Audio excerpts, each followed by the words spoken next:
ang paghubog sa kanya ay ganap na rin matutupad.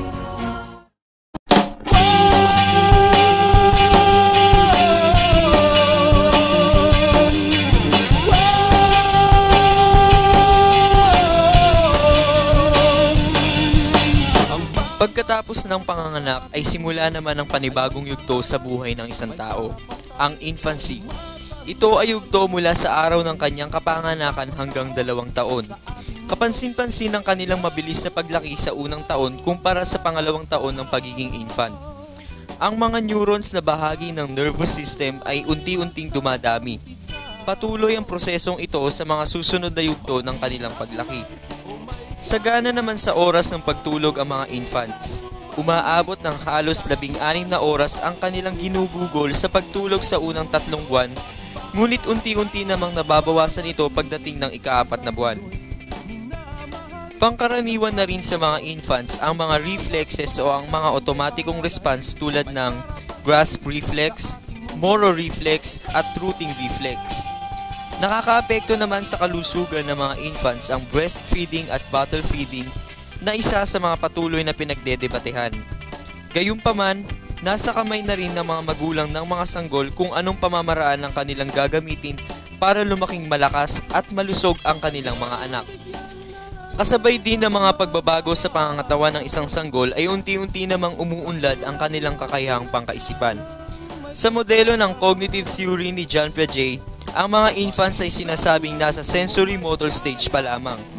Ibig sabihin nito, nagsisimula na ang mga abilidad ng isang sanggol na kumilos batay sa mga response na kanyang nakukuha gamit ang kanyang mga senses. Ang object permanence ayon kay Piaget ay isang importanteng accomplishment sa unang taon ng pagiging infant. Ito ay ang kakayahan ng mga infant na panatilihin sa kanilang isipan ang isang bagay kahit ito hindi nila nakikita. Sa yugtong ding ito, inaasahan na magagawa na nila makapagsalita ng simple bagaman hindi pa gaanong naiintindihan. Kaakibat pa ng pag-unlad ng mga infants sa aspetong pisikal at kognitibo ay ang socio-emotional. Nagsisimula ng maging malapit ang isang sanggol, lalong-lalo sa kanyang ina dahil sa ito ang unang tumutugon sa mga pangangailangan ng kanyang anak. Dito sa Pilipinas, karamihan sa mga nag-aalaga sa mga sanggol ay sila mismong mga ina. Ang lahat ng mga karanasan ng mga sanggol ay maaaring makaapekto sa kanyang magiging buhay sa hinaharap. Tandaan din natin na hindi panghabang buhay ay nasa ating mga nakatatanda ang responsibilidad para palakihin ng maayos ang isang bata. Darating din ang araw at magkakamalay siya upang tumayo sa sarili niyang mga paa.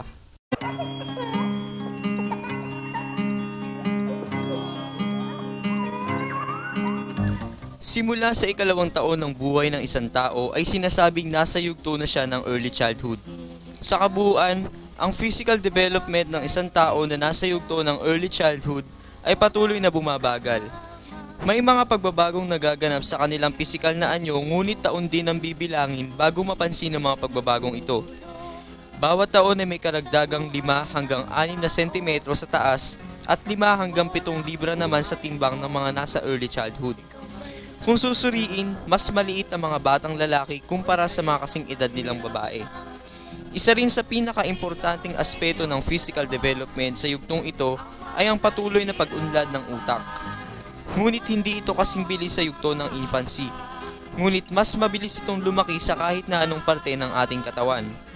Sa pamamagitan ng prosesong myelination na kung saan ang ating mga nerve cells ay natatakpan ng mga layer ng fat cells, bumibilis ang paglalakbay ng mga impormasyon sa ating nervous system.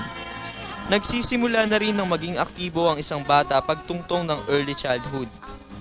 Nagiging interesado sila na makipagtakbuhan sa mga batang kasing edad nila. Ang kanilang gross motor skills o iyong mga malalaking pagkilos tulad ng pagtakbo, pagpanik-panaog sa hagdan at pagtalon at fine motor skills o mga simpleng pagkilos tulad ng paggalaw ng kamay at paa ay unti-unting nade-develop. Mahalaga naman ang pagpapanatili ng magandang kalusugan bilang kaakibat ng physical development sa early childhood. Ang pagdevelop ng mga buto at hugis ng katawan ay apektado depende sa kung ano ang kinakain ng mga bata. Maging ang kakayahan ng isang bata na umiwas sa sakit ay naapektuhan din. Ayon kay John Santrak, ang may akda ng lifespan development, Mahigit sa 300 sa bawat 1,000 bata na wala pang 5 ang edad ang namamatay sa mga third world countries tulad ng Afghanistan at Ethiopia. Ito ay dahil sa malnutrisyon. Dito naman sa Pilipinas, laganap din ang agarang pagkakasakit ng karamihan ng mga batang nasa early childhood. Isang komprehensibong bahagi ng pag-unlad ng isang individual, lalo na ang isang bata, ay ang kaunlarang pangkaisipan. Dito nagsisimula ang hakbang tungo sa mas malawak pang pag-unlad ng imahinasyon, at ilan sa mga pinakamahalagang nakakamit ng isang bata ay ang pagkatuto nitong maging egocentric, kung saan nahihirapan o hindi nila kayang tukuyin kung ano ang sa kanila at kung ano ang sa iba. Sa madaling salita, nakasentro lamang sila sa kanilang sarili, ngunit nawawala rin habang tumatagal. Isa pa ay ang kakayahang magbigay ng buhay sa mga bagay na walang buhay o ang kunwari lang. Natural din sa mga bata ang pagiging matanong sapagkat nais nilang mapalawak pa kung ano ang kanilang nalalaman at kung paano nila nalaman ang kanilang alam, o sa madaling sabi, sila ay nagiging makulit. Nangangailangan rin ng mga kabataan na mapaunlad pa ang kanilang nalalaman sa pamamagitan ng pagiging kabilang nila sa mga programang may ganitong layunin. Tulad ng pagpasok sa kanila sa isang paaralan para sa preschool, kung saan nagsisimula ang hakbang sa mas komplikado pang paraan ng pag-aaral. Mas maganda rin na maipasok sila sa isang institusyon na hindi lamang nakasentro sa pangkaisipan, ngunit nagbibigay rin ng angkop na kalayaan na gawin ang kanilang bagay na kanilang naisin at ihayag ang kanilang saloobin. Mahalaga ang yugtong ito para sa isang individual sapagkat dito nagsisimula ang mas malawak pang pangkaisipan, at upang sa kanilang pagtanda ay mas makayanan nilang suungin ang hamon ng buhay. Ang socio-emotional na pag-unlad ng isang individual ay nahahati sa iba't ibang aspeto na nakakaapekto rito. Iba't ibang sangay sa ating pamumuhay ang ating nakakasalamuha mula pa sa ating pagkabata. Ang unang nakakasalamuha ng isang bata ay ang kanilang mga magulang, kung saan ito ang nagsisilbing tagapag-alaga at gabay sa mga unang gawain na kailangan nilang gawin. Ang kanilang mga magulang ang siyang una nilang maaaring ituring na kaibigan. Sa madaling salita, ang magulang ay may malaking kontribusyon sa paglago ng isang individual. Pangalawa sa mga aspeto ng unang yugto ng paglago ng socio-emotional na buhay ng tao ay ang mga kaibigan, kung saan ito ang nagsisilbing modelo at huwaran ng mga gawain sa lipunan. Gayon din ang socio-economic status ng isang tao, kung saan ang mga angat sa lipunan ay siyang may mas malawak na kaalaman at mas maunlad na paglago ng kanilang buhay. Samantala, ang may mas mababang estado ng pamumuhay ay nagkukulang sa mga kaalaman at ang pagiging aware sa mga bagay-bagay.